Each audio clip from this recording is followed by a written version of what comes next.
வார்த்தைகளை குறித்து இந்த வேத புத்தகத்தில் இருக்கிறதான ஒரு சிலரை குறித்து நம்ம பார்க்க போகிறோம். ஆண்டவர் அநேகருக்கு வாக்குத்தத்தங்களை கொடுத்திருக்கிறார். அந்த வார்த்தைகள் அவர்கள் பெற்றுக்கொண்டார்களா என்று சொல்லி நம்ம பார்க்க போகிறோம். இந்த வேளையில் நம்ம பார்க்க போகிறதான முதல் நபர் யாருன்னா ஆபிரகாமை குறித்து நம்ம பார்க்க போகிறோம். ஆபிரகாமுக்கு அநேக ப்ராமிஸ், அநேக வாக்குத்தத்தங்களை ஆண்டவர் கொடுத்தார். அது மிகவும் முக்கியமானது, ஒரு விசேஷித்தமான வாக்குத்தத்தம் என்னவென்றால், வாசியுங்கள் ஆதியாகமம் புத்தகம் 18ஆம் அதிகாரம் 10வது வசனத்தை வாசியுங்கள்.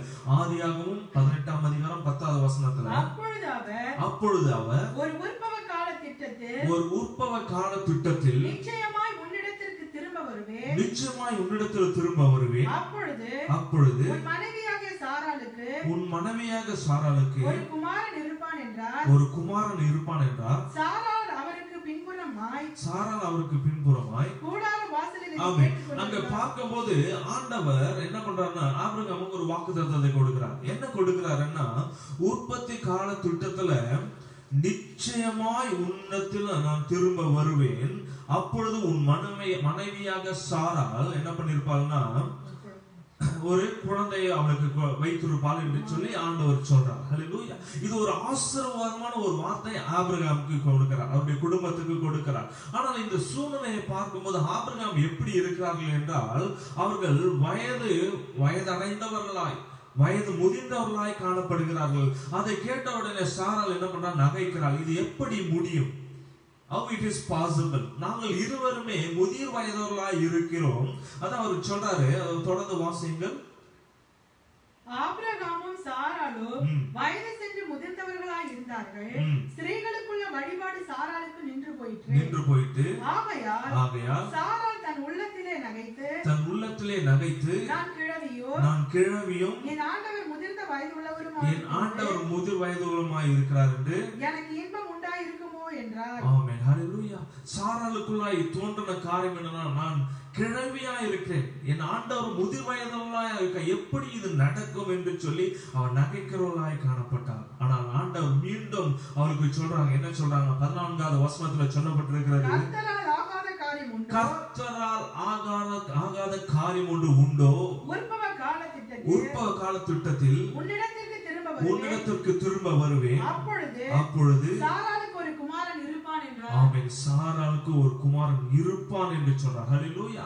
அவர் நிச்சயமாய் சொல்றார், அவர் நான் திரும்ப வரும்போது நிச்சயமாகவே சாராள் இடத்துல ஒரு குமாரன் இருப்பான் என்று சொல்லி அவர் வாக்குரைக்கிறவராய் காணப்படுகிறார். என் கண்மான தேவ ஜனமே, இங்க ஆபிரகாமின் சூழ்நிலையும் சாராளின் சூழ்நிலையும் பார்க்கும்போது இது சாத்தியம் அல்ல, இது முடியாத காரியம், இது ஆகாத காரியம் என்று சொல்லி அவர்களுக்குள்ளாய் தோன்றுகிறதான ஒரு சூழ்நிலையில் இருக்கிறார். ஹல்லேலூயா.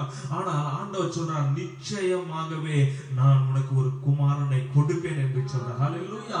அந்த வசனத்தை நம்ம பார்க்கும்போது ஆண்டவர் ஒரு வாக்குறுதியை கொடுத்திருக்கிறார். ஆனால் இதை நிறைவேற்றினாரா?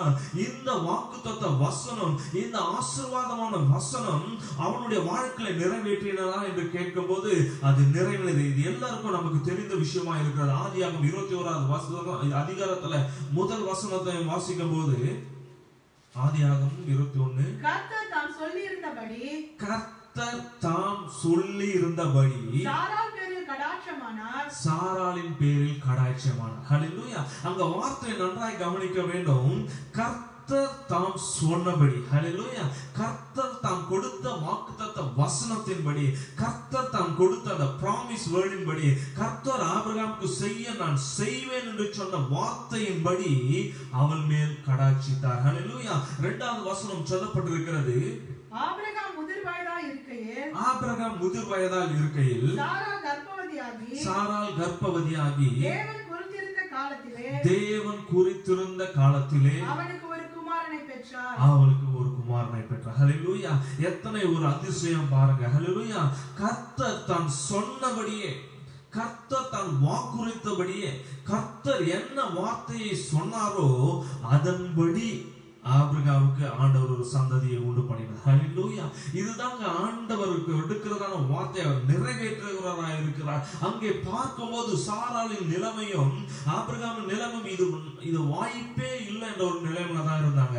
ஆனால் ஆண்டவர் ஒரு வாக்குத்தத்தத்தை கொடுத்தார். உனக்கு ஏற்ற காலத்துல நான் திரும்பி வரும்போது உன்னிடத்துல ஒரு குமாரன் இருப்பான் என்று ஆண்டவர் சொன்ன வார்த்தையின் நிமித்தம் அவளுக்குள்ளாய் ஒரு ஆசீர்வாதம் கடந்து வந்தது. ஹல்லேலூயா.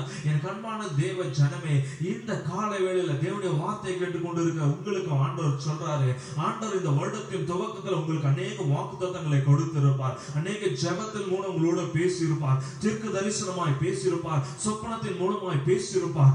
ஆனால் இந்த காலை வேளையில அந்த வார்த்தை உங்களுடைய வாழ்க்கையில் நிறைவேறாமல் போய்விடுமோ என்று சொல்லி நீங்கள் குழம்ப வேண்டாம், சந்தேகப்பட வேண்டாம். ஆண்டவர் சொன்ன வார்த்தை அவர் நிறைவேற்றுகிறார் இருக்கிறார். ஹல்லேலூயா. whatever it's not possible to man, God thinks it is possible. Hallelujah. ஆண்டவரால் முடியாத காரியம் ஒன்றுமே இல்லை. ஆனால் சாரால் நினைத்தால் it's not possible என்று சொல்லி ஆண்டவர் என்ன பண்ணார், அதை பாசிபிளா மாற்றினார். ஹல்லேலூயா. எனக்கு அன்பான தேவ ஜனமே, இந்த காலையில தேவனுடைய வார்த்தை கேட்டுக்கொண்டு உங்களுக்கு ஆண்டவர் சொல்றாரு, எந்தெந்த வார்த்தை உங்களுக்கு வாக்குத்தத்தமாய் கொடுக்கப்பட்டதோ அந்த வார்த்தைகளை ஆண்டவர் நிறைவேற்றுவராய் இருக்கிறார். எத்தனை பேர் ஆமென் சொல்றீங்க? ஹல்லேலூயா. கொடுத்த வாக்குத்தத்தை அவர் நிறைவேற்றுவராய் இருக்கிறார். இப்படியாய் முதலாவது நம்ம பார்த்தோம், ஆபிரகாமுக்கு ஆண்டவர் வாக்குத்தத்தை கொடுத்தார், அதை நிறைவேற்றினார். ஹல்லேலூயா. இரண்டாவது நம்ம யாரை குறித்து பார்க்க போகிறோம் என்றால், ஆதியாகமம் புத்தகம் 37ஆம் அதிகாரம் 5வது வசனத்தை வாசிப்போம். யோசேப்பு ஒரு சொப்பனத்தை கண்டு அதை தன் சகோதரருக்கு அறிவித்தான். அதினிமித்தம் அவனை இன்னும் அதிகமாய் பகைத்தான். ஆமென். இங்கே நம்ம பார்க்கிறோம், முதலாவது ஆபிரகாமை குறித்து பார்த்தோம், இரண்டாவது யாரை குறித்து பார்க்கிறோம் என்றால் யோசேப்பை குறித்து பார்க்கிறோம். ஹல்லேலூயா. இங்கு யோசேப்புக்கு ஆண்டவர் ஒரு சொப்பனத்தை கொடுக்கிறார். நான் ஏற்கனவே சொன்னது போல ஆண்டவர் ஜெபத்தின் மூலம் பேசுகிறவராய் இருக்கிறார், தீர்க்க தரிசனமாய் பேசுகிறவராய் இருக்கிறார், சொப்பனத்தின் மூலமும் பேசுகிறவராய் இருக்கிறார். ஹல்லேலூயா. இங்கே பார்க்கும்போது யோசேப்புக்கு ஆண்டவர் சொப்பனத்தின் மூலமாய் சில காரியங்களை அவர் கொடுக்கிறார். என்ன கொடுக்கிறார் என்று சொல்லி நம்ம இப்பொழுது வாசித்தோம். என்ன வாசித்தோம்? வாசிங்கள் 7வது வசனம். நாம் வயலில் அறுத்த அரிகளை கட்டிக்கொண்டிருந்தோம். அப்பொழுது என்னுடைய அரிக்கட்டு நிமிர்ந்திருந்தது. உங்கள் அரிக்கட்டுகள் என் அரிக்கட்டை சுற்றி வணங்கி நின்றது. உங்களுடைய அரிக்கட்டுகள் என்னுடைய அரிக்கட்டை என்ன பண்ண சுற்றி நின்று வணங்கிறது என்று சொல்ல ஆண்டவர் அப்படியா ஒரு தரிசனத்தை யோசேப்பு கொடுக்கிறார். யோசேப்பை உன்னை நான் பிற்காலத்தில் ஒரு உயர்ந்த மனிதனாய், ஒரு ஆசீர்வதிக்கப்பட்ட மனிதனாய், அநேகர் உன்னை வணங்குவர்களாய் நான் உன்னை உருவாக்குவேன், உன்னை அப்படியாய் ஆசீர்வதிப்பேன் என்று சொல்லி ஒரு தரிசனத்தை ஆண்டவர் யோசேப்பு கொடுக்கிறார். ஹல்லேலூயா. இந்த வசனத்தை யோசேப்பு அந்த சூழ்நிலை அவனுடைய வயது என்னவாய் இருந்தது என்ற 2வது வசனத்தை பார்க்கும்போது அவனுடைய வயது 17 வயதாய் இருந்தது. அவன் சிறியவனும் இளைஞனுமாய் இருந்தான். இந்த வயதுல ஆண்டவர் இப்படியான ஒரு ஆசீர்வாதம் ஒரு வார்த்தையை கொடுக்கிறார். ஹல்லேலூயா. அதை பார்க்கும்போது அநேகர் உன்னை என்ன பண்ணுவாங்கன்னா உன்னை வணங்குவார்கள், அப்படியே உன் தலையை உயர்த்துவேன் என்று சொல்லி ஆண்டவர் அந்த வாக்குத்தத்தத்தை யோசேப்புக்கு கொடுக்கிறார். ஹல்லேலூயா. ஆனால் இந்த வார்த்தை அவனுடைய வாழ்க்கையில நிறைவேறினதா? இந்த வார்த்தையை கேட்கும் போது அவன் சகோதரனிடத்துல பகிர்ந்து கொள்கிறான். ஆண்டவர் என் அரிக்கட்டை அவருக்கு உயர்த்துகிறார், என்னுடைய அரிக்கட்டை சுற்றிலும் உங்களுடைய அரிக்கட்டுகள் என்னை வணங்குகிறது என்று சொல்லும் போது இந்த வார்த்தை இவ்வளவு பெரிய ஆசீர்வாதமான வார்த்தையை சொன்ன உடனே அவனுடைய சகோதரர்கள் என்ன பண்ணாங்க? மகிழ்ச்சி அடைஞ்சாங்களா? ஐயோ, என்னுடைய சகோதரனை கட்டி தழுவினாங்களா? இல்ல. என்ன வந்ததுன்னா அவங்களுக்குள்ள கோபம் வந்தது, பொறாமை வந்தது, எரிச்சல் வந்தது. அப்படி அவங்க என்ன சொல்றாங்கன்னா 8வது வசனத்தை வாசிக்கும் போது 37:8 அப்பொழுது அவன் சகோதரன் அவனை பார்த்து, நீ எங்கள் மேல் துரைத்தனம் பண்ணுவாயோ? நீ எங்களை ஆளப் போகிறாயோ? என்று சொல்லி அவனை அவன் சொப்பனங்களின் நிமித்தமும் அவன் வார்த்தைகளின் நிமித்தமும் இன்னும் அதிகமாய் பகைத்தார்கள். எனக்கு அன்பான தேவ ஜனமே, இங்கே பார்க்கும்போது ஆண்டவர் யோசேப்புக்கு கொடுத்த தரிசனத்தை அவருடைய சகோதரனிடத்துல சொல்லும் போது அவர்கள் எல்லாம் யோசேப்பை பகைத்தார்கள். இது எப்படி நடக்கும்? நீ என்னுடைய சிறியவனாச்சு, நீ எங்களுடைய சிறிய பையன், ஒரு சிறிய சின்ன பையனா இருக்கிற நான் உங்களை வணங்குவதா என்று சொல்லி அவனை பகைத்தார்கள். அப்படி ஆனால் ஆண்டவர் சொல்றார், யோசேப்புக்கு கொடுத்த தரிசனத்தை ஆண்டவர் நிறைவேற்றுள்ளார்கள். அதை எப்ப நிறைவேற்றுறார் என்றால் சொல்லி பார்க்கும்போது அதே ஆதியாகமம் புத்தகம் 42ஆம் அதிகாரம் 6வது வசனத்துல வாசிக்கும் பொழுது 42:6 யோசேப்பு தேசத்துக்கு அதிபதியா இருந்து தேசத்தின் ஜனங்கள் யாவருக்கும் விடுறான். யோசேப்பின் சகோதரர் வந்து முகங்குப்புற தரையிலே விழுந்து அவனை வணங்கினார்கள். ஹல்லேலூயா. இங்கே பார்க்கும்போது ஆண்டவர் அவனுக்கு என்ன சொல்றாரு, உன்னுடைய அரிக்கட்டைகள் நிமிர்ந்து நிற்கும், உன்னுடைய சகோதரர்கள் எல்லாம் உன்னை சுற்றி நின்று வணங்குவார்கள் என்று சொல்லி ஆண்டவர் அவன் 17 வயதுல ஒரு தரிசனத்தை, ஒரு சொப்பனத்தை அவனுக்கு கொடுத்தார். அந்த வார்த்தையை ஆண்டவர் சரியான நேரத்தில் நிறைவேற்றார். ஹல்லேலூயா. அவர் சொன்னபடி அவருடைய சகோதரர்கள் என்ன பண்ணாங்கன்னா முகம் குப்புற தரையிலே விழுந்து அவனை வணங்கினார்கள். ஹல்லேலூயா, ஹல்லேலூயா. பாருங்க, ஆண்டவர் எப்படி அவருடைய வார்த்தையை நிறைவேற்றார். அந்த வார்த்தை அந்த நேரத்தில் அவன் சொல்லும் போது அவனுடைய சகோதரர்கள் பகைத்தார்கள், இது நடக்காது என்று சொல்லி அவர்கள் பகைத்தார்கள். ஆனாலும் ஆண்டவர் சொன்ன தரிசனத்தின்படி, சொன்ன சொப்பனத்தின்படி அவனுடைய காலில் விழுந்து அவர்கள் முகம் குப்புற விழுந்து வணங்குவர்களாய் காணப்படுகிறார்கள். ஹல்லேலூயா. இன்னொரு இடத்திலையும் பார்க்கும்போது அதே 43ஆம் அதிகாரத்திலையும் 26வது வசனத்திலும் சொல்லப்பட்டிருக்கிறது, யோசேப்பிற்கு வீட்டிற்கு வந்தபோது அவர்கள் தங்கள் கையில இருந்த காணிக்கை வீட்டுக்குள் அவனிடத்தில் கொண்டு போய் வைத்து தரை மட்டும் குனிந்து அவனை வணங்கினார்கள். தரை மட்டும் குனிந்து அவனை வணங்கினார்கள். ஹல்லேலூயா. பாருங்க எப்படி வார்த்தை எப்படி நிறைவேறுதுன்னு பாருங்க. ஹல்லேலூயா. எனக்கு அன்பான தேவ ஜனமே, இந்த காலையில கர்த்தரோடு சொல்றாரு, ஆண்டவர் உங்களுக்கு ஒரு சொப்பனத்தை கொடுத்திருப்பாரானால், ஆண்டவர் உங்களுக்கு ஒரு வாக்குத்தத்தத்தை கொடுத்திருப்பாரானால், அது ஒரு நாள் வீணாய் போகாதபடி கர்த்தர் உங்களுடைய வாழ்க்கையில அவர் நிறைவேற்றுவர்களாக இருக்கிறார். ஹல்லேலூயா. அந்த நேரத்துல யோசேப்பு நினைச்சலாம், நான் ஒரு சின்ன பையன், என்ன எப்படி நான் என் காலில் எப்படி விழ போறான்னு நினைக்கல. ஆண்டவர் சொன்ன வார்த்தை அவன் விசுவாசித்தது நிமித்தம் அவனுடைய சகோதரத்தில் அவன் பகிர்ந்து கொண்டான். ஆண்டவர் என்னை இப்படியா உயர்த்த போறான் என்று சொல்லி அவன் விசுவாசித்தவனாய் காணப்பட்டான். எனக்கு அன்பான தேவ ஜனமே, இந்த நாட்களில் கர்த்தர் உடத்துல பேசுகிறதான வார்த்தைகளை அவர் நிறைவேற்றுகிறவராய் இருக்கிறார். ஹல்லேலூயா. ஆண்டவர் சொல்ற வார்த்தை அவர் நிறைவேற்றுவார். இன்னும் அழகாய் ஆண்டவருடைய வார்த்தை பற்றி என்னாகமம் புத்தகத்தில் சொல்லப்பட்டிருக்கிறது. என்னாகமம் 23ஆம் அதிகாரம் 19வது வசனம். பொய் சொல்ல தேவன் ஒரு மனிதன் அல்ல, மனமாற அவர் ஒரு மனுபுத்திரனும் அல்ல. அவர் சொல்லியும் செய்யாதிருப்பாரா? அவர் வசனத்தை நிறைவேற்றாதிருப்பாரா? ஆமென். ஹல்லேலூயா. அங்க வசனம் என்ன சொல்லப்படுதுன்னா, அவர் என்ன பண்ணாருன்னா ஒருபோதும் பொய் சொல்லுகிற தேவன் அல்ல. ஹல்லேலூயா. நான் சொன்ன சொல்லை அவர் நான் என்ன பண்ணுவேன், நிறைவேற்றுவேன் என்று சொல்லப்பட்டிருக்கிறது. ஹல்லேலூயா. பொய் சொல்ல தேவன் ஒரு மனிதன் அல்ல. ஹல்லேலூயா. நம்முடைய வாழ்க்கையில பொய் சொல்றதுக்கு தேவன் ஒரு மனிதன் அல்ல. மனிதன் இன்னைக்கு நான் இதை செய்வேன் அதை செய்வேன், உனக்கு கண்டிப்பா நான் உதவி செய்யன்னு சொல்லுவான். நான் என்ன பண்ணுவான், உதவி செய்யாமல் போய் விடுவான். ஆனா ஆண்டவர் சொல்றாரு, நான் பொய் சொல்றதுக்கு நான் ஒரு மனிதன் அல்ல என்று சொல்றாரு. நான் ஒரு மனுபுத்திரனும் அல்ல, அவர் சொல்லியும் செய்யாதிருப்பாரோ. ஹல்லேலூயா. நான் சொல்லியும் செய்யாமல் இருப்பேனோ என்று ஆண்டவர் சொல்றார். நான் உனக்கு ஒரு வார்த்தையை சொல்வேனால் அதை நான் செய்யாமல் இருப்பேனா என்று சொல்லி ஆண்டவர் சொல்றார். ஹல்லேலூயா. அப்ப நம்முடைய ஆண்டவர் என்ன பண்றாரு, சொன்ன சொல்லை அவர் காப்பாற்றுகிற தேவனாய் இருக்கிறார். ஹல்லேலூயா. அவர் சொல்கிறதான வார்த்தையை அவர் நிறைவேற்றுகிற தேவனாய் இருக்கிறார். இந்த காலை வேளையில உங்களுக்கு ஆண்டவர் என்னென்ன வார்த்தையை சொல்லி இருக்கிறாரோ, என்னென்ன வாக்குத்தத்தங்கள் உங்களுக்கு சொல்லப்பட்டிருக்கிறதோ அந்த வார்த்தைகளை ஆண்டவர் நிறைவேற்றுவதாய் இருக்கிறார். ஹல்லேலூயா. அப்படியே ஒரு பாடல் கூட இருக்கிறது, சொன்னை சொல்லை காப்பாற்றும் தெய்வம் என்று சொல்லி. உண்மையாகவே இந்த வார்த்தையை நாம் தியானிக்கும் போது அந்த பாடல் எனக்கு மிகவும் பிடித்ததா இருந்தனால இந்த வேளை அந்த பாடலை நான் உண்மையில பாட விரும்புகிறோம். ஹல்லேலூயா. சொன்ன சொல்லை காப்பாற்றும் தெய்வம் உம்மை என்று யாரும் இல்லை. முடிந்தது துவக்கத்தை பார்க்கும் உங்களுக்கு ஈடே இல்லை. சொன்ன சொல்லை காப்பாற்றும் தெய்வம் உம்மை என்று யாரும் இல்லை. முடிந்தது துவக்கத்தை பார்க்கும்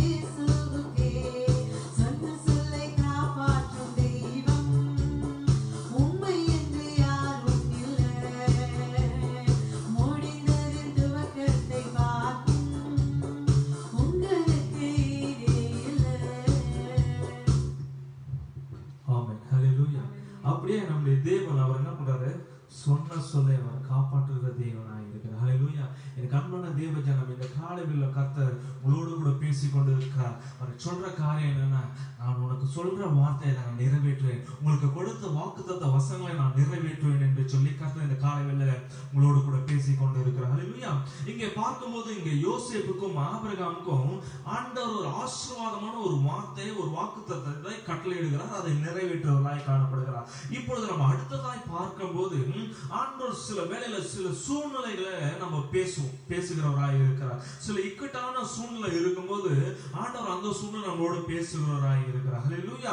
அப்படியான இக்கட்டான சூழ்நிலை பேசும்போதும் ஆண்டவர் எப்படி அவருடைய வார்த்தையை நிறைவேற்றார் என்று சொல்லி அடுத்ததாய் இந்த காலவேளை நம்ம பார்க்க போகிறோம். முதலாவது பார்த்தது ஆபிரகாமுக்கும் யோசேப்புக்கும் ஆண்டவர் தீர்க்க தரிசனமாகவும் சொப்பனமாகவும் நேராகவும் அவர் பேசின ஆசீர்வாதமான வார்த்தைகளை அவர் நிறைவேற்றினார். இந்த வேளையில் நம்ம இரண்டாவது பார்க்க போகிறதான வார்த்தை என்னவென்றால், சில வேளை சூழ்நிலையில நம்ம இக்கட்டான சூழ்நிலை இருக்கும். நம்ம அடுத்தது என்ன செய்யறது, நான் என்ன செய்ய போறேன், என்னுடைய வாழ்க்கை இப்படியான சூழ்நிலையில் இருக்கிறதே, நான் என்ன செய்ய போறேன் என்று சொல்லி நம்ம ஆண்டவருடைய சமூகத்தில் ஜெபிக்கும் போது ஆண்டவர் சொல்லுவார், சில காரியங்களை பேசுவார், ஆண்டவர் சில வழிகளை சொல்லுவார். அப்போ ஆண்டவர் அந்த வேலையில கொடுக்கிறதான வழிகளை எப்படி நிறைவேறார் என்று சொல்லி இந்த வேலையை நம்ம பார்க்க போறோம். எடுத்தொரு வாசிங்கள் யோசுவா புத்தகம் 6ஆம் அதிகாரம் 2வது வசனம். இப்போ யோசுவா இடத்துல ஆண்டவர் பேசுறார். என்ன பேசுறாருன்னு பாருங்க. யோசுவா 6ஆம் அதிகாரம் 2வது வசனம். கர்த்தர் யோசுவாவை நோக்கி இதோ எரிகோவையும் அதன் ராஜாவையும் யுத்த வீரரையும் உன் கையில் ஒப்பு கொடுப்பேன். ஹல்லேலூயா. ஆண்டவர் இங்க யோசுவா இடத்துல பேசுறாரு. என்ன பேசுறாருன்னா, எரிகோவையும் அதன் ராஜாவை அதனுடைய மக்களை நான் என்ன பண்ணுவேன், உங்ககிட்ட நான் கொடுப்பேன் என்று சொல்றேன். ஹல்லேலூயா. இங்கே பார்க்கும்போது யோசுவா இந்த இஸ்ரவேல் ஜனங்களை கானானுக்கு கொண்டு செல்கிறான். அப்போ யோர்தானை கடந்து அப்பதான் வந்திருக்காங்க. அடுத்து என்ன பண்ணா, எரிகோவை தாண்டி போவாங்க. ஹல்லேலூயா. அப்படியான சூழ்நிலை இருக்கும்போது முதல் வசனம் என்ன சொல்லப்பட்டிருக்கிறதுனா, எரிகோ இஸ்ரவேல் புத்திரருக்கு முன்பாக அடைக்கப்பட்டிருந்தது, ஒருவரும் வெளியே போகவும் இல்லை, ஒருவரும் உள்ளே வரவும் இல்லை. ஹல்லேலூயா. அந்த எரிகோ பட்டணத்துக்கும் யோர்தானுக்கு நடுவில் இவங்க இருக்கிறாங்க. இப்போ என்ன சூழ்நிலைன்னா, இந்த எரிகோக்கு உள்ளேயும் போக முடியாது, வெளியிலும் வர முடியாது. அந்த மாதிரி ஒரு சூழ்நிலையில இந்த யோசுவாவும் இஸ்ரவேல் ஜனங்களும் இருக்கிறார்கள். என்ன செய்வது, இந்த பக்கமும் போக முடியாது, அந்த பக்கமும் என்ன பண்ண முடியல, எரிகோக்கு முன்னாவும் போக முடியல. அப்படியான ஒரு சூழ்நிலை இருக்கிறது. என் அன்பான தேவ ஜனமே, நம்முடைய வாழ்க்கையில கூட சில நேரங்கள்ல நம்ம இப்படியான ஒரு இக்கட்டான சூழ்நிலை மாட்டிப்போம். ஹல்லேலூயா. இந்த பக்கமும் திரும்பி போக முடியாது, முன்னாடியும் போக முடியாது, என்ன முடிவு எடுக்கிறது என்று சொல்லி நம்ம திகைத்து போயிருக்கிறதான சூழ்நிலைகள் அநேக நமக்கு வந்திருக்கும். ஹல்லேலூயா. என்ன பண்றது, தலையை பிச்சுட்டு உட்கார்ந்துட்டு இருக்கோம். சில வேளையில என்ன பண்ணுவோம், குடும்பங்களை பார்க்கும்போது ஹஸ்பண்ட்லாம் உட்காந்து தலையை பிச்சுட்டு உட்காந்துருவோம், மனைவி வந்து என்னங்க ஆச்சுன்னு கேட்பாங்க. ஹல்லேலூயா. அப்ப என்ன பண்ணுவாரு, புருஷனால என்ன பண்ணுவாரு, ஹஸ்பண்டால வெளில சொல்லவும் முடியாது, அப்படியான ஒரு சூழ்நிலை மாட்டிக்கிட்டு இருப்பாரு. வேலை ஸ்தலத்திலையும் அப்படிதான். மேனேஜர் வந்து கேட்பாரு, உங்களுடைய அதிகாரி வந்து கேட்பாங்க, என்ன பண்ணிட்டு இருக்க, என்ன நடக்குதுன்னு சொல்லி என்ன சொல்றதுன்னே தெரியாது. அப்படியான ஒரு சூழ்நிலை என்ன பண்ணிட்டு இருக்கோம், நம்ம மாட்டிட்டு இருக்கோம். ஹல்லேலூயா. இங்கும் அதே போலதான் இந்த இஸ்ரவேல் ஜனங்கள் என்ன பண்ணிட்டாங்கன்னா, யோர்தானுக்கும் எரிகோவுக்கும் நடுவுல அவர்கள் இருக்கிறார்கள். உள்ளவும் போக முடியல, உள்ளவும் வெளியவும் வர முடியல. அப்படியான ஒரு சூழ்நிலை. காரணம் என்னன்னா, அந்த எரிகோ பட்டணமானது எப்படியாய் அமைக்கப்பட்டிருந்ததுன்னா, அந்த எரிகோ பட்டணத்தை சுற்றி என்ன பண்ணனா, ஒரு காம்பவுண்ட் வால், ஒரு பெரிய வால் இருந்தது. 2 stage, first stage and second stage. ஒரு பெரிய ஒரு எரிகோ கோட்டை என்ன பண்ணது, அப்படியாய் மூடப்பட்டிருந்தது. அதை தாண்டி செல்வது என்பது எளிதல்ல. அதை நான் முழுமையாக கொண்டு தியானிக்கும் போது அந்த சுவரனுடைய உயரம் எவ்வளவு அடினா 12 அடியாம். அதனுடைய அகலம் பாத்தீங்கன்னா ஆல்மோஸ்ட் 6 அடி. அப்போ அதனுடைய வால் எவ்வளவு பெருசா இருந்திருக்கும் பாருங்க. 12 அடி உயரமும் அகலமும் 6 அடியா இருந்தது. இது வந்து அவுட்டர்ல இருக்கிற ஒரு வால். இதுக்கு உள்ளே என்ன பண்ணிட்டு இருக்குன்னா 28 அடி உயரமும் 30 அடி அகலத்திலையும் அந்த கற்களால் ஆன கோட்டையா அது கட்டப்பட்டிருக்கிறது. ஹல்லேலூயா. அப்ப பாருங்க, இந்த சூழ்நிலையை பாருங்க. இவ்வளவு பெரிய எரிகோ கோட்டை அவங்க கடந்து உள்ள செல்லணும். கடந்து உள்ள போனா மட்டும் போகாது, அங்க உள்ள இருக்கிறவங்க அவங்க என்ன பண்ண, போர் செய்து வெற்றி பெறணும். அப்ப எவ்வளவு ஒரு மோசமான சூழ்நிலை யோசுவாவும் இஸ்ரவேல் ஜனங்களும் இருந்திருப்பாங்க பாருங்க. ஹல்லேலூயா. இந்த சூழ்நிலை நாம என்ன எப்படி யோசிச்சிருப்போம், அந்த எரிகோ கோட்டைக்குள்ள எப்படி போறது, ஏதாச்சும் கயிறு கட்டி உள்ள இறங்கலாமா, இல்லைன்னா ஏதோ ஆயுதத்தை கொண்டு உடைச்சு உள்ள போயிடலாம்னா எதுவுமே செய்யறதுக்கு வாய்ப்பே இல்லை. ஹல்லேலூயா.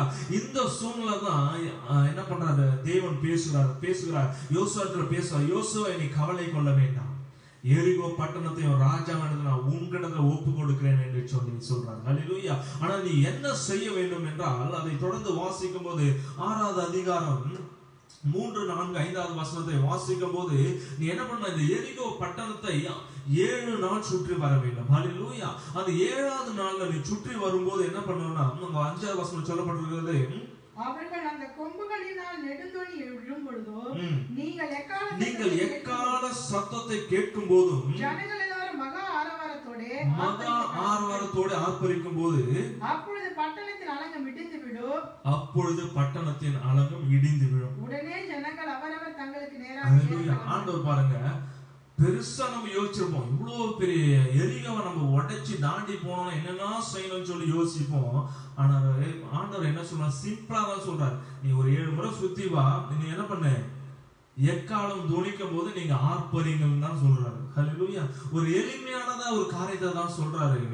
அதை சொன்ன மாத்திரத்தில் அதன்படி அவர்கள் செய்கிறார்கள். 6ஆம் அதிகாரம் 16வது வசனத்தை வாசிக்கும் பொழுது 7ஆம் தரம் ஆசாரியர் எக்காலங்களை ஊதுகையில் யோசுவா ஜனங்களை நோக்கி, ஆர்ப்பரியுங்கள், பட்டணத்தை கர்த்தர் உங்களுக்கு ஒப்பு கொடுத்தார். ஆர்ப்பரியுங்கள், கர்த்தர் பட்டணத்தை உங்களுக்கு கொடுத்தார் என்று சொல்லி யோசுவா சொல்றான். இந்த நேரத்தில் நீங்கள் ஆர்ப்பரியுங்கள், ஆண்டவர் இந்த பட்டணத்தை நமக்காய் கொடுப்பார் என்று சொல்லி சொல்லும் போது அங்க 21வது வசனத்துல அதன்படி செய்கிறார்கள். பட்டணத்தில் இருந்த புருஷரை 20வது வசனத்தை 21 வசனத்தையும் எக்காலங்களை ஊதுகையில் ஜனங்கள் ஆர்ப்பரித்தார்கள். எக்கால சத்தத்தை ஜனங்கள் கேட்டு மகா ஆரவாரத்தோட முழங்குகையில் அலங்கம் இடிந்து விழுந்தது. ஹல்லேலூயா.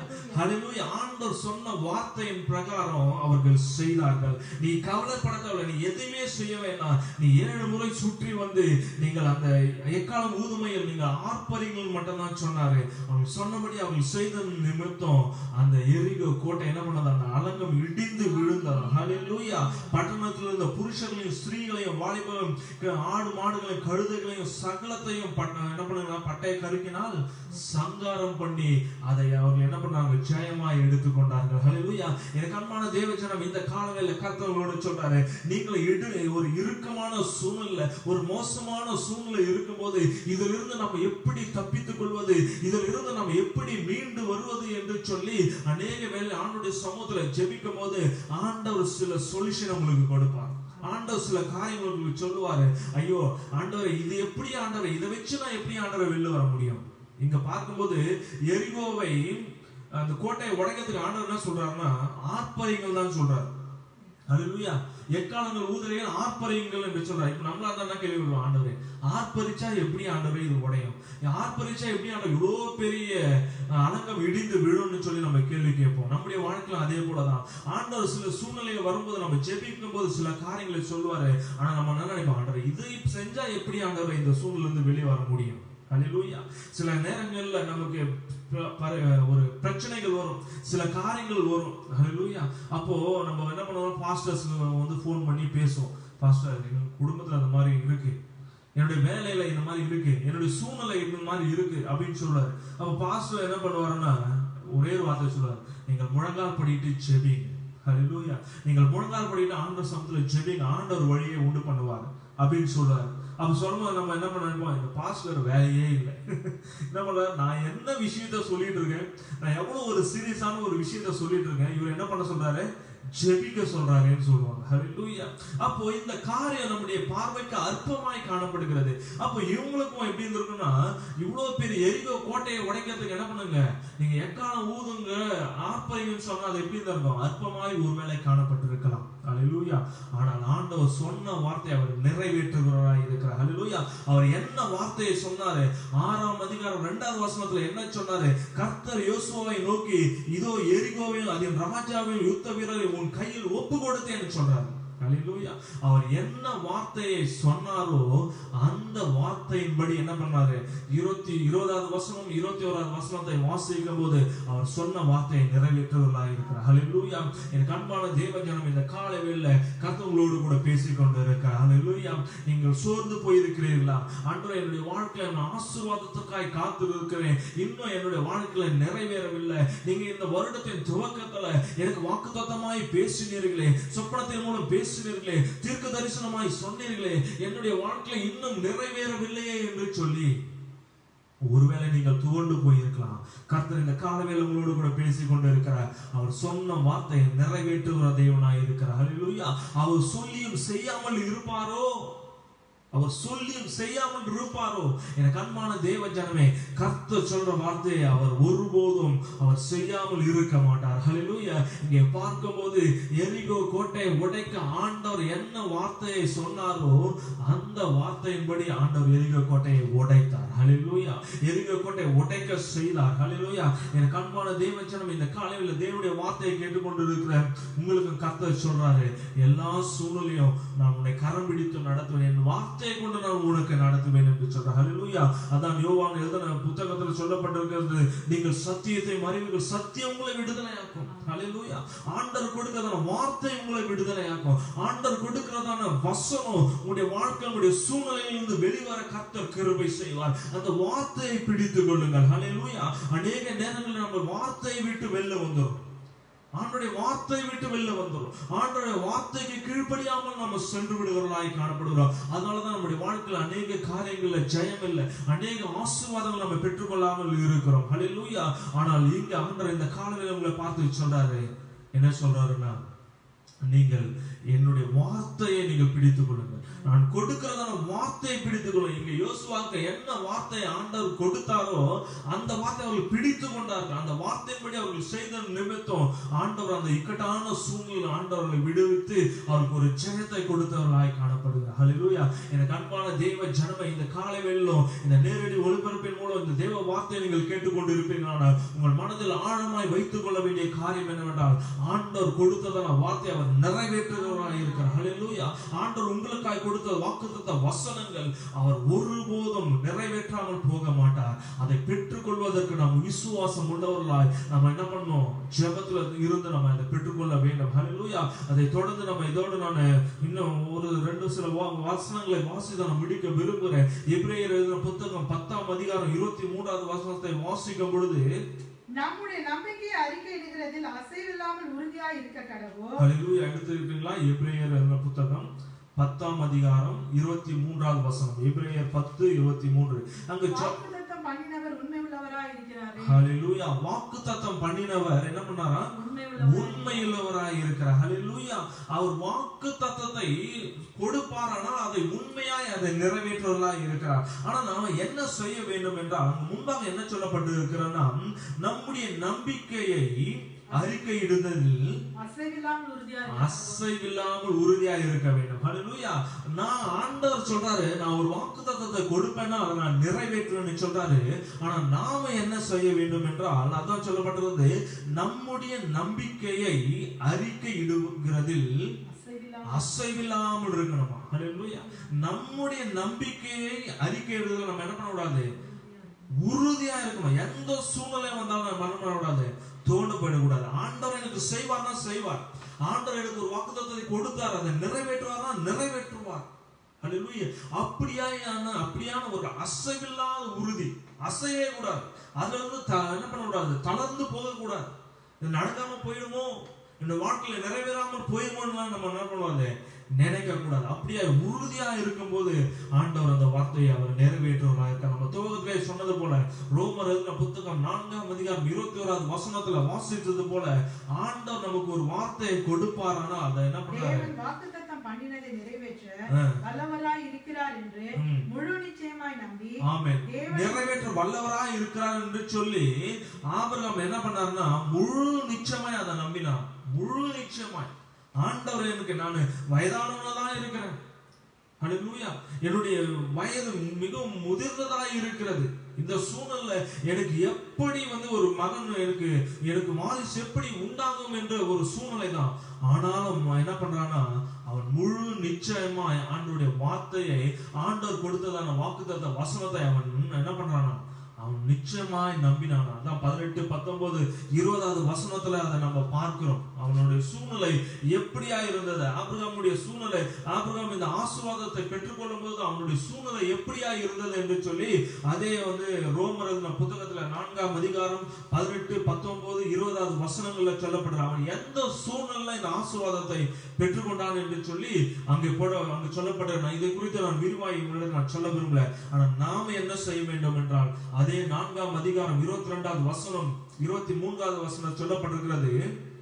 23வது வசனம் சொல்லும் போது, அது அவனுக்கு நீதியாக எண்ணப்பட்டது என்பது அவனுக்காக மாத்திரம் அல்ல, நமக்காகவும் அது எழுதப்பட்டிருக்கிறது. ஹல்லேலூயா. இந்த விசுவாசம் உள்ள வார்த்தை ஆபிரகாமுக்கு மட்டும் எழுதப்படல, நமக்காகவும் எழுதப்பட்டிருக்கிறது. ஹல்லேலூயா. இந்த ஆசீர்வாதமான வார்த்தை நமக்காகவும் எழுதப்பட்டிருக்கிறது. எனக்கு அன்பான தேவ ஜனமே, இந்த காலை கர்த்தர் உங்களோடு மீண்டும் மீண்டும் சொல்கிறதான வார்த்தை என்னவென்றால், ஹல்லேலூயா, வாக்குரைத்த தேவன் நான் அதை நிறைவேற்றவனாய் இருக்கிறேன் என்று சொல்லி. ஹல்லேலூயா.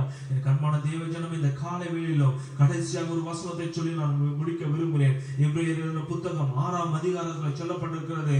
14வது 15வது வசனம் சொல்லப்பட்டிருக்கிறது. எபிரேயர் 6ஆம் அதிகாரம், நிச்சயமாக நான் உன்னை ஆசீர்வதிக்கவே ஆசீர்வதித்து, நிச்சயமாகவே நான் உன்னை ஆசீர்வதிக்கவே ஆசீர்வதித்து, உன்னை பெருகவே பெருக பண்ணுவேன், உன்னை பெருகவே பெருக பண்ணுவேன். ஹல்லேலூயா. ஆண்டவர் ஒரு வாக்குத்தத்த வசனத்தை ஆபிரகாமுக்கு சொல்றார். முதலாவது அவருடைய என்ன பண்ற, சந்ததியை பெருக பண்றாரு. இரண்டாவது என்ன சொல்றாருன்னா, 6ஆம் அதிகாரம் எபிரேயர் 6ஆம் அதிகாரம் 14வது வசனத்தை சொல்றாருன்னா, நிச்சயமா நான் உன்னை ஆசீர்வதிக்கவே ஆசீர்வதித்து உன்னை பெருகவே பெருக பண்ணுவேன். ஹல்லேலூயா. இதனுடைய வார்த்தை அவருடைய வாழ்க்கையில நிறைவேறினதா இல்லையா? ஆபிரகாமுடைய சந்ததி எப்படியா, நட்சத்திரத்தை போல, கடலில் மணலை போல பெருகினது. ஹல்லேலூயா. அவனுடைய சொத்துக்கள் பூமி தாங்கக்கூடாத அளவுக்கு அவனுக்கு சொத்து இருந்தது. ஹல்லேலூயா. அப்ப இந்த வார்த்தை எப்படி அவனுக்கு வந்தது, எப்படி ஒரு ஆசீர்வாதம் ஆபிரகாமுக்கு கிடைச்சதுன்னா, ஆண்டவர் கொடுத்த வார்த்தை அவனுடைய வாழ்க்கையில நிறைவேறினது. ஹல்லேலூயா. ஆண்டவர் அவனுக்காக கொடுத்த ஆசீர்வாதமான வாக்குத்தத்தம் அவனுடைய வாழ்க்கையில நிறைவேறினது. ஹல்லேலூயா. அதான் 15வது வசனம் சொல்லப்பட்டிருக்கிறது. அவன் பொறுமையாய் காத்திருந்து, அந்தபடியே அவன் பொறுமையாய் காத்திருந்து வாக்குத்தத்தம் பண்ணப்பட்டதை பெற்றான். வாக்குத்தத்தம் பண்ணப்பட்டதை பெற்றான். ஹல்லேலூயா. அவன் பொறுமையாய் காத்திருந்தான். ஹல்லேலூயா. வாக்குத்தத்தத்தை கொடுத்த தேவன் எனக்கு நிச்சயமாய் நிறைவேற்றுவார் என்று சொல்லி அவன் பொறுமையாய் காத்திருந்து அந்த ஆசீர்வாதத்தை பெற்றுக்கொண்டான். ஹல்லேலூயா. இந்த காலையில தேவனுடைய வார்த்தையை கேட்டுக்கொண்ட தேவ ஜனமே, கர்த்தரோடு கூட சொல்றதான காரியம் இந்த பொறுமையாய் காத்திருங்க. ஹல்லேலூயா. ஏற்ற வேளையிலே நிறைவேற்றுகிறவராய் இருக்கிறார். ஏற்ற வேளையில் ஆண்டவர் கொடுத்த வாக்குத்தத்த வசனத்தை உங்களுடைய வாழ்க்கையில நிறைவேற்றுவார். ஹல்லேலூயா. இங்க பார்க்கும்போது ஆண்டவர் சொன்ன அநேக ஆசீர்வாதங்களை ஆபிரகாம் எப்படி இருந்தானா, அவன் என்ன பண்ணா, பொறுமையாய் காத்திருந்தான். ஹல்லேலூயா. அங்கு ஆண்டவருடைய வார்த்தை என்ன சொல்ற, ஏற்ற காலத்துல அவனுக்கு ஒரு என்ன பண்ணாரு, ஒரு புத்திர பாக்கியத்தை கொடுத்தார். ஹல்லேலூயா. அப்போ நம்முடைய வாழ்க்கையில ஆண்டவர் ஏற்ற வேளையில ஏற்ற சமயத்துல ஆண்டவர் நமக்காய் கொடுக்க வேண்டிய ஆசீர்வாதங்களை அவர் கொடுப்பார். ஹல்லேலூயா.